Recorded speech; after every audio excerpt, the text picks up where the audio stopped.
সুম্মা কাসাত কুলুবুকুম মিন বাদি যালিকা ফাহিয়া কাল হিজারা। এত নিদর্শন দেখাইলাম, মৃতকে আমি জিন্দা বানাইলাম, এরপরেও তোমাদের অন্তরগুলা এত শক্ত নরম হয় না। তোমাদের অন্তরগুলা এরপরেও শক্ত হয়ে গেছে। কেমন শক্ত? কায়াকাল হিজারা, পাথরের মতো শক্ত। ওয়া ইন্না মিনাল হিজারাতি লামা ইয়াতাফাজ্জারু মিনহুল আনহার। আল্লাহ বলেন কিছু পাথর আছে এমন, যেই পাথর থেকে নদী প্রবাহিত হয়ে যায়। ওয়া ইন্না মিনহা লামা ইয়াশাক্কাকু ফায়াখরুজু মিনহুল মা। কিছু পাথর ফেটে যায়, ফেটে সেখান থেকে পানি বের হয়। ওয়া ইন্না মিনহা লামা ইয়াহবিতু মিন খাশিয়াতিল্লাহ। কিছু পাথর আছে এমন, যে পাথর আল্লাহর ভয়ে উপর থেকে নিচে পড়ে যায়। পাথর আমি আল্লাহর ভয়ে কান্না করে পাথর থেকে পানি বের হয় আমার ভয়ে। বান্দা, তোমাদের অন্তর থেকে, কলব থেকে পানি আসতে চায় না। পাথরও শক্ত পাথর, এটা নরম হয়ে যায় আমি আল্লাহর ভয়ে। তোমাদের বান্দাদের অন্তর এত কঠিন, পাথরের চেয়ে কঠিন। আল্লাহ কয় আসাদ্দু কাসওয়া, বরং পাথরের চেয়ে আরো কঠিন। প্রথমে বলছে পাথরের মতো কঠিন, এরপরে বলে আর আসাদ্দু কাসওয়া, পাথরের চেয়ে আরো কঠিন। কিছু মানুষ আছে এমন, এত কঠিন হৃদয় যে পাথর না, পাথরের চেয়ে আরো কঠিন, এত ভয়ঙ্কর অবস্থা হয় তাদের। এই জাতীয় মানুষ দেখবেন জিন্দেগিতেও কখনো কান্না করতে দেখবেন না, আসে না? তো আল্লাহ পাক রব্বুল আলামিন নিদর্শন দেখাইলেন। এখন আসেন, বনী ইসরাইলকে আল্লাহ হুকুম করলেন, সাথে সাথে পালন করলে প্রশ্ন না করে বিষয়টা সহজ হয়ে যেত। প্রশ্ন করার কারণে বিষয়টা সহজ হয়েছে না কঠিন? সহিহ বুখারীর 6473 নম্বর হাদিসের বর্ণনা, কানা রাসূলুল্লাহ সাল্লাল্লাহু আলাইহি ওয়াসাল্লাম ইয়ানহা আন কিলা ওয়া ক্বাল। আল্লাহর নবী অনর্থক কথা বলতে নিষেধ করতেন। ওয়া কাসরাতিস সুআল, বেশি প্রশ্ন করতে আল্লাহর নবী নিষেধ করতেন। ওয়া মানইন ওয়া হাত, কৃপণতা করতে, ভিক্ষাবৃত্তি করতে আল্লাহ নবী নিষেধ করতেন। ও ইদাআতিল মাল, সম্পদ নষ্ট করতে নবী নিষেধ করতেন। ওয়া ওয়াদিল বানাত, কন্যা সন্তান জীবন্ত মাটির নিচে দাফন করতে আল্লাহ নবী নিষেধ করতেন। পাঁচটার মধ্যে একটা হলো কাসরাতিস সুআল, বেশি প্রশ্ন করা নিষেধ। কিছু কিছু ক্ষেত্রে প্রশ্ন যত করবেন বিষয়টা আরো কঠিন হয়ে যায়। সাহাবাদেরকে আল্লাহ নবী বললেন, আল্লাহ পাক রব্বুল আলামিন ফরদ আলাইকুমুল হাজ্জা, তোমাদের উপর হজ ফরজ করে দিয়েছেন। এক সাহাবী দাঁড়িয়ে বললেন, ইয়া রাসূলুল্লাহ আফি কুল্লি আমিন, প্রত্যেক বছর হজ করব নাকি? ফাসাকাতা, আল্লাহ নবী চুপ রইলেন। ওই ব্যক্তি আবার বললেন, ইয়া রাসূলুল্লাহ আফি কুল্লি আমিন, আমরা কি প্রত্যেক বছর হজ করব? আল্লাহ নবী আবার চুপ রইলেন। আবার দাঁড়িয়ে বললেন, ইয়া রাসূলুল্লাহ প্রত্যেক বছর আমরা হজ করব কিনা? আল্লাহ নবী আবার চুপ রইলেন। তিনবার প্রশ্ন করার পর নবী বললেন, লাউ কুলতু না'আম লাওয়াজাবাত, আমি যদি একবার বলতাম হ্যাঁ প্রত্যেক বছর হজ করা লাগবে, তাহলে সামর্থ্যবান যারা প্রত্যেক বছর তাদের উপর হজ অবধারিত হয়ে যেত। নবীজি বলেন, খুযু মা তারাকতুকুম, যতটুকু আমি বলি এতটুকু গ্রহণ করবা, বেশি প্রশ্ন করবা না। ফাইন্নামা হালাকা মান ক্বালা কানা ক্বাবলাকুম বিকাসরাতিস সুআল, তোমাদের পূর্ববর্তী জাতি বেশি প্রশ্ন করার কারণে ধ্বংস হয়ে গেছে। বলেন নাউজুবিল্লাহ। বেশি প্রশ্ন করবা তো বিপদে পড়বা। এই জন্য অনর্থক বিষয়ে বেশি প্রশ্ন না করা। তাহলে বনী ইসরাইল বলেন তো, এই গাভীর বিষয়ে প্রশ্ন বেশি করার কারণে বিষয়টা কি সহজ হচ্ছে না কঠিন হয়ে গেছে? দ্বিতীয় বিষয়, মুসা নবীর জাতি, মুসা নবীর কথা মানার ক্ষেত্রে এতগুলা প্রশ্ন করলেন। মুসা আলাইহিস সালাতু ওয়াস সালামের জাতিকে আল্লাহ পাক রব্বুল আলামিন হুকুম করলেন, মুসা নবীকে আর মুসা নবীর জাতিকে কি হুকুম করলেন? একটা সম্প্রদায় আছে আমালিকা সম্প্রদায়। বলেন কি সম্প্রদায়? আমালিকা। আল্লাহ পাক রব্বুল আলামিন বলেন, ওয়া ইয কুল্লা দুখুলু হাযিহিল ক্বরিয়াতা ফাকুলু মিনহা হাইসু শি'তুম রাগাদা ওয়াদখুলুল বাবা সুজ্জাদা ওয়া কুলু হিত্তাতুন নাগফির লাকুম খাতায়াকুম ওয়া সানাজিদুল মুহসিনিন। ওই সময়কে স্মরণ করেন আমি যখন বললাম উদখুলু হাযিহিল ক্বরিয়া, এই এলাকায় তোমরা প্রবেশ করো। কোন এলাকায়? যে এলাকাকে বলা হয় আমালিকা সম্প্রদায়। ওই আমালিকা সম্প্রদায়ে তোমরা যাও, যাওয়ার পর তাদের সাথে জিহাদ করবা। জিহাদ করার পর আমি আল্লাহ তোমাদেরকে বিজয় দান করব। মুসা নবী বনি ইসরাইল সম্প্রদায়কে নিয়ে রওনা করলেন। তারা আগে কি করলেন? 12 জন মানুষকে পাঠাইলেন আমালেকা সম্প্রদায়কে দেখে আসার জন্য। 12 জন মানুষকে পাঠাইলেন। ওই 12 জন যাওয়ার পর তথ্যবিত্ত তালাশ করে যাওয়ার পর ওই 12 জনকে আমালিকা সম্প্রদায়ের মানুষরা অ্যারেস্ট করছে। কয়জন রে? আগে একটু তথ্য নিয়ে আসবে, এরা দেখতে কেমন, এদের সাথে জিহাদ করা যাবে কিনা। অ্যারেস্ট করার পর বাদশার কাছে নিয়ে যায়। বাদশা চিন্তা করলো কি করা যায়, তাদের 12 জনকে হত্যা করব নাকি ছেড়ে দিব। বাদশাহ সিদ্ধান্ত নিয়ে নিল 12 জনকে ছেড়ে দাও, তারা যেন গিয়ে বনি ইসরাইল সম্প্রদায়কে জানায়া দেয় এদের সাথে যুদ্ধ করতে যাও না, গেলে বিপদে পড়বা। এটা যেন গিয়া বলে। বিশাল বড় বড় পাহাড়ের মতো এক একজন দেখতে, বিশাল বড় বড় পালোয়ান, এরকম এক এক অবস্থা। 12 জন রে আপনার একজনের কাছে কোনো ব্যাপার না। ওই আমালেকা সম্প্রদায়ের একজনের কাছে, 2 জনের কাছে 12 জন কোনো ব্যাপার না। এরকম এক এক শক্তিশালী এক একজন। 12 জন এলাকায়।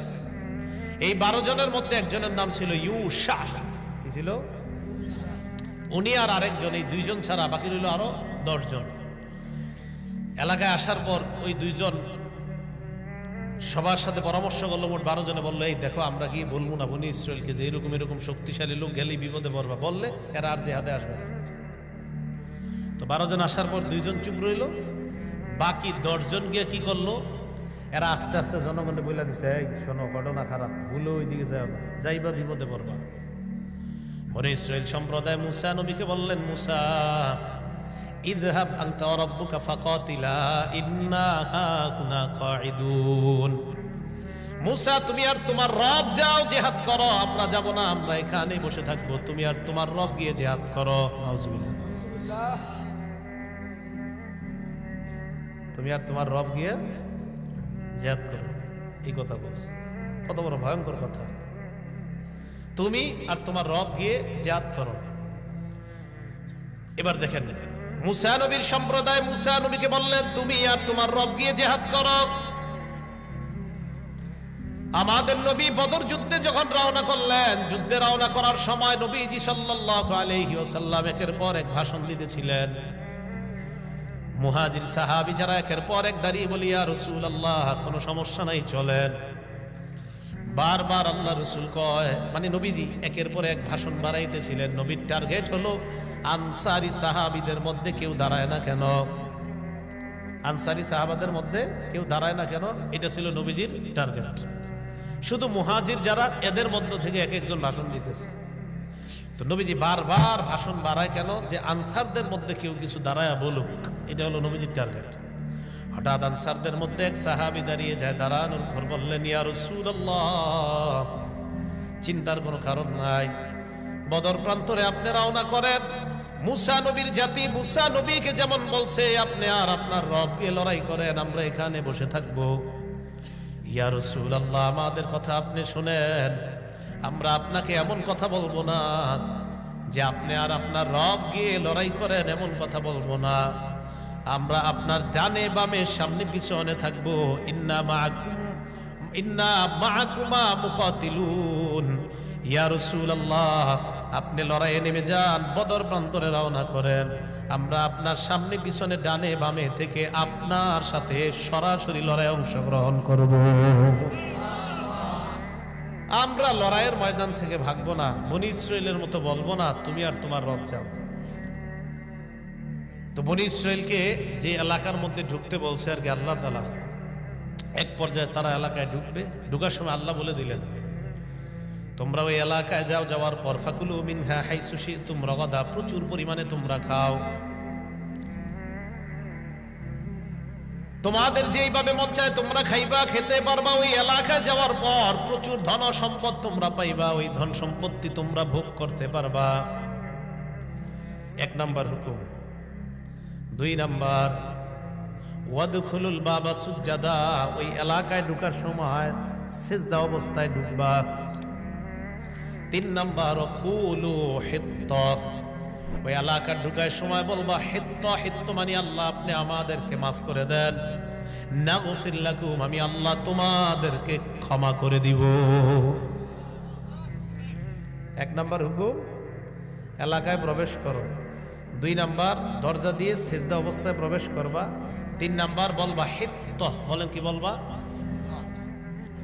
এনারা কি করছে দেখেন, ফাবাদদালাল্লাযীনা যালামু কাওলান গায়রাল্লাযী ক্বিলা লাহুম ফাআনজালনা আলাল্লাযীনা যালামু রিজসাম মিনাস সামাই বিমা কানু ইয়াফসুকুন। ফাবাদদালাল্লাযীনা যালামু কাওলান গায়রাল্লাযী ক্বিলা লাহুম, তারা ঢোকার সময় আল্লাহ যা বলছে তা তারা পরিবর্তন করে, আল্লাহর উল্টাটা তারা কয়।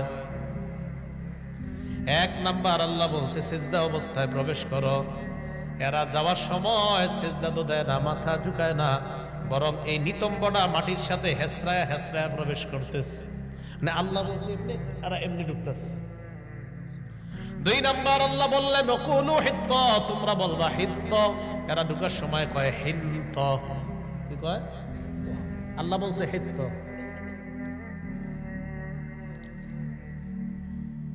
আল্লাহ বলছে হিত্ত, এরা বলছে হিন্ত। কি বলছে?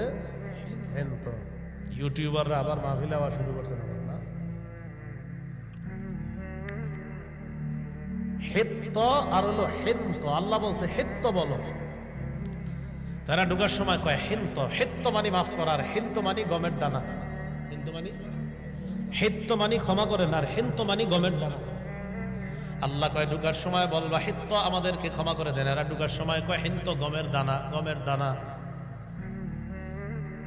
ফাআনজালনা আলাল্লাযীনা যালামু রিজসা, আমি আল্লাহ তাদের উপর আযাব নাযিল করলাম আসমান থেকে। বলেন নাউযুবিল্লাহ। আয়াত দ্বারা কি বোঝা যায়? আল্লাহ বলে একটা যদি করেন উল্টাটা বিপদ আছে না নাই? এটা গেল এদেরকে বলার পরে তো এই জায়গায়ও সীমা লঙ্ঘন করলো। নবীজির যুগের ইহুদি যারা, কোন যুগের? নবীজির যুগের ইহুদি যারা, তাদেরকে আল্লাহ বলেন, তাদের ব্যাপারে আল্লাহ ঈমানদারদেরকে বলে আফাতাতমাউনা আইয়ুমিনু লাকুম ওয়াকাদ কানা ফারীকুম মিনহুম ইয়াসমাউনা কালামাল্লাহ সুম্মা ইউহাররিফুনাহু মিন বা'দি মা আকালুহু ওয়া হুম ইয়ালামুন। ঈমানদারদেরকে ডাক দিয়ে আল্লাহ বলে, ঈমানদার তোমরা কি মনে করো তোমাদের কথা ইহুদিরা বিশ্বাস করবে? মনটা কি তোমরা মনে করো? খুব ভালোভাবে বুঝেন এই জায়গাটা। ওয়াকাদ কানা ফারীকুম মিনহুম ইয়াসমাউনা কালামাল্লাহ, অথচ তাদের বাপ দাদারা আল্লাহর কালাম নিজের কানে শুইনা সুম্মা ইউহাররিফুনাহু মিন বা'দি মা আকালু, বুঝে শুনে আল্লাহর কালামকে পরিবর্তন করে দিয়েছে। বলেন নাউযুবিল্লাহ। ওয়া হুম ইয়ালামুন, তারা ব্যাপারটা জানতো। এরা যে আল্লাহর কালাম পরিবর্তন করে দিয়েছে এই ব্যাপারটা তারা জানতো। খুব ভালো করে বুঝেন। ঈমানদারদেরকে আল্লাহ বলেন, ঈমানদার তোমরা কি মনে করো ইহুদিরা তোমাদের কথা বিশ্বাস করবে? আরে তাদের মধ্যে একদল আমি আল্লাহর কথা শুই নাই, বিশ্বাস করে নাই, আর তুঙ্গ কথা। ঘটনাটা কি একটু কান অন্যদিকে নেবেন না, না কিন্তু এক একটা আয়াতের যে প্রেক্ষাপটটা একদম বুঝবেন না। বনি ইসরায়েলের 70 জনকে মুসা নবী নির্বাচন করলেন। কেন নির্বাচন করলেন? মুসা আলাইহিস সালাতু ওয়াস সালামের জাতি বনি ইসরাইল সম্প্রদায় কয়, মুসা ফেরাউনের কবল থেকে আল্লাহ আমাদেরকে হেফাজত করলেন, এবার আমরা বিধান মানার জন্য একটা কিতাবের প্রয়োজন, তুমি আল্লাহর কাছ থেকে একটা কিতাব নিয়ে আসো। মুসা নবী আল্লাহর কাছে গেলেন, যাওয়ার পর আল্লাহ পাক রব্বুল আলামিন মুসা নবীকে কিতাব দিলেন, তাওরাত নামক কিতাব। এই কিতাব নিয়ে মুসা নবী আসছেন। আসার পর তাদের সামনে যখন কিতাব পেশ করলেন, মুসা নবীর জাতি কয়, তুমি আমাদের সামনে কিতাব আনছো ভালো কথা, তুমি যে আল্লাহর পক্ষ থেকে আনছো এটার কোনো প্রমাণ আসেনি? এটার কোনো? মুসা নবী এবার 70 জন মানুষকে নির্বাচন করলেন। ইখতারা মুসা কওমাহু 70 রাজুলান লিমিকাতিনা, 70 জনকে নির্বাচন করে মুসা নবী তাদেরকে নিয়ে গেলেন পাহাড়ে, আল্লাহর সাথে কথা বলবে মুসা। তুর পাহাড়ে নিয়ে যায়, নেওয়ার পর মুসা নবী আল্লাহর সাথে কথা বলা শুরু করলেন। কি অবিশ্বাস্য, দেখ কি আশ্চর্য ব্যাপার দেখেন, যে 70 জনকে নিয়ে গেলেন ওই 70 জন তারা নিজের কানে আল্লাহর কথা শুনতে পায়। এবার দেখেন কি হয়, মুসা নবী 70 জনের কাছে আসলেন, আসার পর কয় আল্লাহর কথা শুনছনি? কয় মুসা আল্লাহর কথা তো শুনলাম, লান নুমিনা লাকা হাত্তা নারাল্লাহ জাহরা, সরাসরি যদি আল্লাহরে না দেখি বিশ্বাস করি না। কথা কিন্তু শুনছি, এখনকার সরাসরি না দেখলে বিশ্বাস করি না। ফাআখাযাতকুমুস সাইকা, আল্লাহ বলেন ভয়ঙ্কর চিৎকার তোমাদেরকে পাকড়াও করলো। কাদেরকে? ওই মুসা নবীর যুগের ওই 70 জনকে। ভয়ঙ্কর একটা আওয়াজ আসছে, আসার পর তারা ধ্বংস হয়ে যায়। তো একটু বুঝেন, আল্লাহর কালাম শুনছে, শোনার পর কয় আল্লাহরে না দেখে বিশ্বাস করি না। এবার যখন এই 70 জনের উপর গজব আসছে, তারা যখন মারা যায়, মুসা নবী চিন্তায় পড়ে গেলেন আর বললেন আল্লাহ, বনি ইসরাইল সম্প্রদায় এদের কাছে যখন আমি যাওয়ার পর যদি এরা দেখে 70 জন নাই, এরা বলবে আমি এদেরকে কৌশলে ফুসলিয়ে টুসলিয়ে কোথাও নিয়ে মারছি আমি। কি টেনশন এদের জন্য, আল্লাহ এরা বলবে তুমি মনে হয় মেরে ফেলছ। আল্লাহ পাক রব্বুল আলামিন বলেন সুম্মা বাসনাকুম মিন বাদি মাউতিকুম, এই তোমরে মরণের পর আমি আল্লাহ আবার জিন্দা করলাম। ওইটাকে মেরে লেছো না, আবার জিন্দা করে সুবহানাল্লাহ। কেন? ওই যে মুসা নবী বলছে আল্লাহ আমি যদি গিয়ে বলি 70 জন মারা গেছে, এরা বললো তুমি মারছো। মুসা নবীর এই কথা শুনে আল্লাহ কি করলেন? সুম্মা বাসনাকুম মিন বাদি মাউতিকুম, মরণের পর আমি আল্লাহ আবার জিন্দা করলাম। তাহলে এখান থেকে একটা শিক্ষা, যে আল্লাহ দুনিয়াতেই মৃত্যু দিয়ে আবার জিন্দা করে দেখাইতে পারেন, এই আল্লাহর কাছে আখেরাতে আমাদেরকে জীবিত করা কোনো ব্যাপার না। আচ্ছা, এবার বুঝে আসছে যে 70 জন যে কথা শুনছে।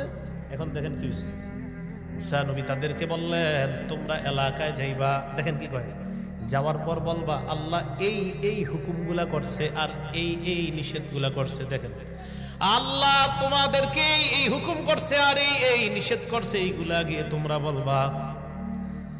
তো কি হয়েছে দেখেন, যখন জাতির কাছে যায়, যাওয়ার পর কয় হুকুমগুলা আর নিষেধগুলারে কয় আল্লাহ এই এই নিষেধ তোমাদেরকে করছে আর এই এই হুকুম করছে, মানে আল্লাহর হুকুমগুলারে কয় নিষেধ, নিষেধগুলারে কয় আদেশ। এই যে আল্লাহ বলেন ওয়াকাদ কানা ফারীকুম মিনহুম ইয়াসমাউনা কালাম আল্লাহ, ইহুদিরা তোমাদের কথা বিশ্বাস করবে না, তাদের একদল আমি আল্লাহর কথা শুনছে, শোনার পর সুম্মা ইউহারিফুনা, আমি আল্লাহর কথাই পরিবর্তন করে দিছি। আমি বললাম আদেশ, এরা গিয়া কয় নিষেধ, আমি বললাম নিষেধটা, এরা গিয়া কয় এটাই আদেশ, পরিবর্তন। তো এই কথাগুলা এগুলা গিয়ে কয়। দেখেন এবার কি কয়, ওয়াইযা লাকুল্লাযীনা আমানু ক্বালু আমান্না, নবীর যুগের ইহুদি যারা, তারা যখন ইমানদারদের সাথে সাক্ষাৎ করে, ক্বালু আমান্না, তারা বলে আমরা ঈমান আনলাম। তবে ব্যাখ্যা সাপেক্ষে এই ঈমান আনা মানে এরা কি বুঝায়, মুহাম্মদ সাল্লাল্লাহু আলাইহি সাল্লাম যে শেষ নবী এটা মানি, তবে তিনি তোমাদের নবী, আমাদের না। আমান্না তবে তোমাদের নবী, আমাদের না। ওয়াইদা খালা বাদুহুম ইলা বাদিন, ইহুদিরা যখন পরস্পর মিলিত হয়, এক ইহুদি আরেকজনকে কয় তুহাদ্দিসুনাকুম বিমা ফাতাহাল্লাহু আলাইকুম লিউহাজ্জুকুম বিহি ইনদা রাব্বিকুম, এই তাওরাত কিতাবে যে আছে শেষ নবী আসবে, আসার পর তারে যে আমরা মানবো, এই কথাগুলা যে তাওরাতে লেখা আছে, এটা কি তোমরা মুসলমানদেরকে বইলা দিছো নি? আবার এক ইহুদি আরেকজনে কয় তাওরাতে তো আছে মুহাম্মদ সাল্লাল্লাহু আলাইহি সাল্লাম আসবে, আসার পর তারা যে আমরা মান্য করব, এই কথা তাওরাতে লেখা আছে, এটা আবার মুসলমান করে তোমরা বলে দিতেছো কিনা? সাবধান, বইলো না, কিন্তু আল্লাহ করে বলে দিচ্ছে। আরে আল্লাহ না বললে জানলাম কিন্তু এই কথা, এই যে আল্লাহ বলে দিচ্ছেন। এরা এক ইহুদি আরেকজনে কয় আতুহাদ্দিসুনাকুম বিমা ফাতাহাল্লাহু আলাইকুম, আল্লাহ তাওরাতের মধ্যে যা তোমাদের কাছে প্রকাশ করে দিয়েছেন, এটা কি আবার মুসলমানদেরকে বলে দাও কিনা? তা আল্লাহ আমাদেরকে এগুলা বলে দিছে। ইহুদি একজন আরেকজনকে কয় সাবধান, তাওরাতে যে লেখা আছে মুহাম্মদ সাল্লাল্লাহু আলাইহি সাল্লাম নামে একজন নবী আসবে, আর আমরা যে তার অনুসরণ করব, এটা মুসলমানদের বইল না। যদি বলো মুসলমানরা কিয়ামতের ময়দানে আল্লাহর কাছে আমাদের কিতাব থেকেই প্রমাণ দিয়ে বলবে, আল্লাহ এদের কিতাবে লেখা থাকার পরেও এরা কেন মুহাম্মদ সাল্লাল্লাহু আলাইহি সাল্লামকে মানে নাই, তাই সাবধান মুসলমানদের এই বইলে বলতে যাও না। আল্লাহ কয় তোমরা না বললে কি হবে, আমি আল্লাহ কোরআনের মাধ্যমে সারা দুনিয়ার মুসলমানদেরকে জানাই দিলাম।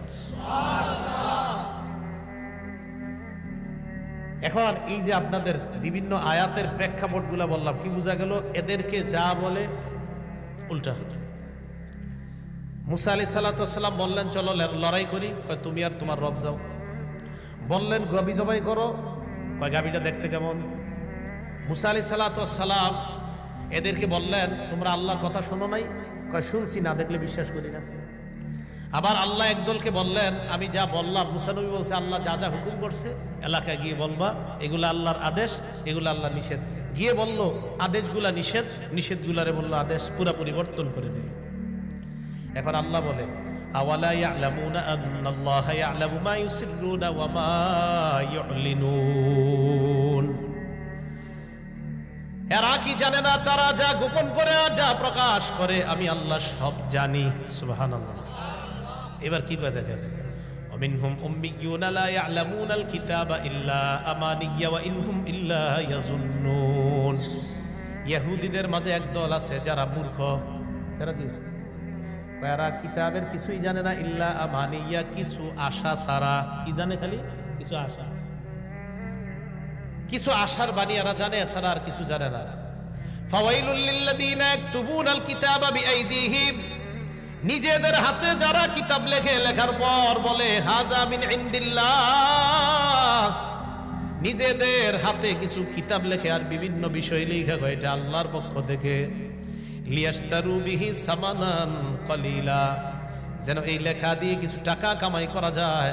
জনগণরা আইসা কয় এটা আল্লাহর হুকুম, আল্লাহর আদেশ, আল্লাহর নিষেধ। ভালো করে মনে রাখবেন, আমি আপনি এই যে এই জায়গার মধ্যে বসলাম, আমাদের অনেকেই মাইকের সামনে বসে এটাও বলতে পারে এটা আল্লাহর কথা, এটা নবীর কথা। কিন্তু যদি আল্লাহ না বলে থাকে আর নবী না বলে থাকে, আপনি মিথ্যা কথা বললেন। কি বললেন? মিথ্যা কথা বললেন। এবার ইহুদিরা সর্বশেষ কি কয় দেখেন, নবীজির যুগের মুমিনদেরকে, ওয়াকালু লান তামাসসানান নারু ইল্লা আইয়ামাম মাদুদা। ইহুদিরা কয় মুমিন তোমরা যে বলো মুহাম্মদ সাল্লাল্লাহু আলাইহি সাল্লামকে না মানলে যে জাহান্নামে যেতে হবে, হ্যাঁ আমরা জাহান্নামে যাব, তবে কিছুদিন থাকবো। কয়দিন? গনে গনে কয়েকদিন জাহান্নামে থাকবো, বাস, এর চেয়ে বেশি থাকা লাগবে না। আইয়ামা মাদুদার এক নাম্বার ব্যাখ্যা হলো তারা ইয়াহুদিদের ব্যাখ্যা। আব্দুল্লাহ ইবনে আব্বাস কয় ইয়াহুদিদের ব্যাখ্যা হলো তারা মনে করে তারা জাহান্নামে থাকবে 7 দিন। কয়দিন? ইহুদিদের বক্তব্য হলো দুনিয়ার বয়স হবে 7000 বছর, প্রতি 1000 একদিন তারা জাহান্নামে জ্বলবে। 7000 বছরের মোকাবেলায় তারা 7 দিন জাহান্নামে জ্বলবে। এটাই তারা বলে ওয়াকালু লান তামাসসানান নারু ইল্লা আইয়ামাম মাদুদা, জাহান্নামের আগুন আমাদেরকে স্পর্শ করবে না, তবে করবে কিছুদিনের জন্য। এই কিছুদিনের এক নাম্বার ব্যাখ্যা হলো 7 দিন। এটা তাদের বক্তব্য। 2, ইহুদিদের বক্তব্য হলো কিছুদিন জাহান্নামে থাকবো, মানে হলো 40 দিন। 40 দিন থাকার পর আমরা বের হয়ে যাব, এরপর অন্য জনেরা যাবে। এই অন্যজন দ্বারা উদ্দেশ্য হলো নবীর সাহাবারা। এরা 40 দিন থাকবে জাহান্নামে, বের হয়ে যাবে, এরপর সাহাবারা ঢুকবে। এটা তাদের বক্তব্য। 3 নাম্বার বক্তব্য ইহুদিদের, এই কিছুদিন দ্বারা উদ্দেশ্য হলো আমরা যে বাছুর পূজা করছিলাম কয়েকদিন, এই কিছুদিন আমরা জাহান্নামে থাকবো, এর চাইতে বেশি জাহান্নামে থাকবো না। যতদিন বাছুর পূজা করছিলাম এই পরিমাণ জাহান্নামে থাকবো। কি বাছুর পূজা? মুসা নবী যখন আল্লাহর কাছে তাওরাত কিতাব আনতে গেছে, তাওরাত কিতাব আনতে যাওয়ার পর বনী ইসরাইল সম্প্রদায়ের এক ব্যক্তির, তার নাম সামিরি। কি নাম? এই সামিরি কি করলো, জনগণের কাছ থেকে স্বর্ণ টর্ণ ইত্যাদি জমা কইরা একটা গাভীর বাছুর, বকরি, একটা গরুর বাছুর বানাইছে।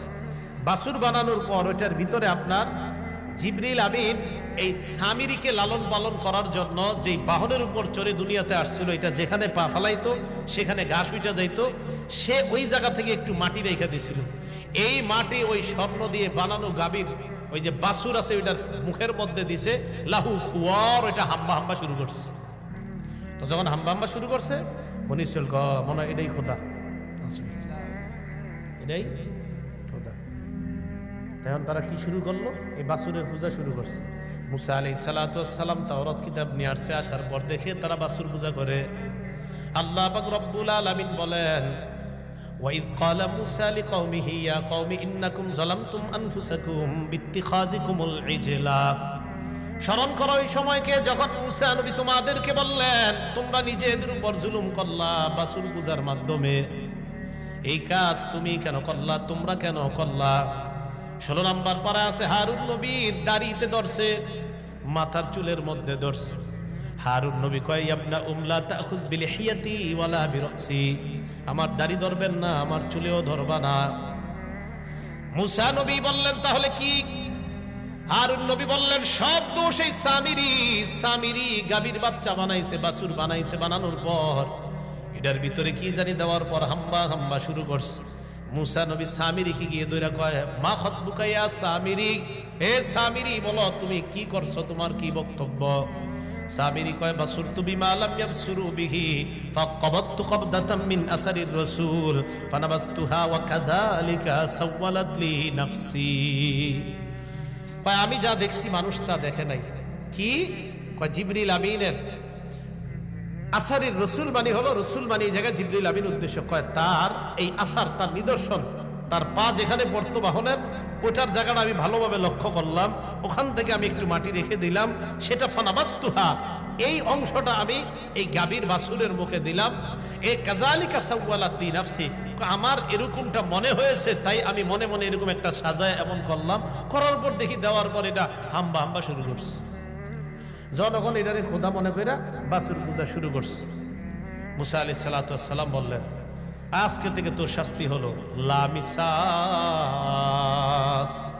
যতদিন বাঁচবি খালি বলবি লা মিসাস, লা মিসাস, আমারে কেউ ধরবা না, আমারে কেউ ধরবা না। এই সামিরি এলাকায় ঘুরতো আর বলতো লা মিসাস, লা মিসাস, আমারে কেউ ধরবা না। এটা রোগ হয়ে গেছে, লা মিসাস, লা মিসাস। এখন দেখেন এই যে বাছুর পূজাটা করলো, বাছুর পূজা, এই বাছুর পূজা এরা যতদিন করছে, এরা কয় আমরা জাহান্নামে, বাছুর পূজা যতদিন করছি ততদিন আমরা জাহান্নামে থাকবো, এর চাইতে বেশি পরিমাণ জাহান্নামে আমরা জ্বলবো না। এটা তাদের বক্তব্য। এখন আপনারা বলেন, আপনাদের কাছে জানতে চাই, আমরা কি এক নবীরই শুধু বিশ্বাস করি না দুনিয়ার সব নবীরই বিশ্বাস করি? তো বনি ইসরাঈল ইহুদি সম্প্রদায়, নবীজির যুগের ইহুদি সম্প্রদায় যারা, তারা মুসা নবীরে নবী মানে, আমাদের নবীরে আমাদের নবী মানে, কিন্তু তাদের নবী না। তিনি তোমাদের নবী, তিনি শেষ নবী, বাকি তোমাদের, আমাদের না। এবং তারা এই বিশ্বাস নিয়ে জান্নাতে যেতে চায়। বলেন আমাদের নবীজিরে না মানছে আর তিনি জান্নাতে যাবে, এটা কি সম্ভব? কখনো অসম্ভব। এটা জান্নাতে যাওয়া কোশ্চিন কালেও সম্ভব না। তো এখান থেকে আমাদের শিক্ষা হলো, আমরা পৃথিবীর সব নবীরে বিশ্বাস করি। আরেকটা বিষয়, হুকুম পালনের ক্ষেত্রে সীমা লঙ্ঘন করা যাবে না। বলেন হুকুম পালনের ক্ষেত্রে কি করা যাবে না? সীমা লঙ্ঘন করা যাবে না। যদি সীমা লঙ্ঘন করেন, আল্লাহ চাইলে বানর আর শুকরে পরিণত করে দিতে পারে।